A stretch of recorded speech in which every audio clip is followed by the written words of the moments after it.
മക്കളെ, നമ്മുടെ കാട് വല്ലാത്തൊരടിമത്തത്തിലാണ് അകപ്പെടാൻ പോകുന്നത്. നമ്മുടെ വായുവിനോ വെള്ളത്തിനോ ഇനി നമുക്ക് അവകാശമില്ല. ഈ കാട് തന്നെ ഇനി വിഷമയമാവാൻ പോവുകയാണ്. നാം എത്ര ചെറുത്തിട്ടും കമ്പനി ഇവിടെ സ്ഥാപിക്കപ്പെട്ടു. എന്നാലും നമ്മൾ തളർന്നുകൂടാ. വിജയം വരെ പോരാടണം. നമ്മുടെ ഐക്യത്തിനും ശക്തിക്കും മുമ്പിൽ ഏത് കമ്പനിയും പരാജയപ്പെടുക തന്നെ ചെയ്യും. നമ്മുടെ ജീവൻ ബലിയർപ്പിച്ചെങ്കിലും അടുത്ത തലമുറയെ നാം രക്ഷിച്ചേ മതിയാവൂ.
അവൻ നമ്മുടെ സമരത്തിന്റെ രക്തസാക്ഷിയാണ്.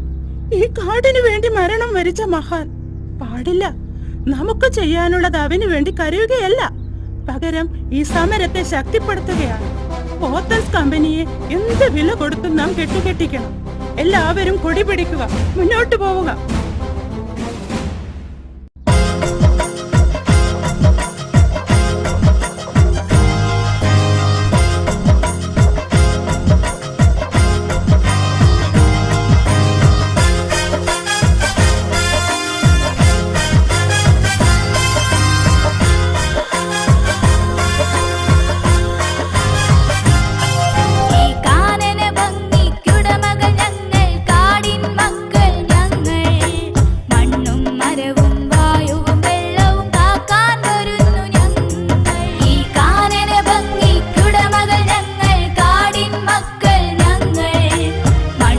മരവും വായുവും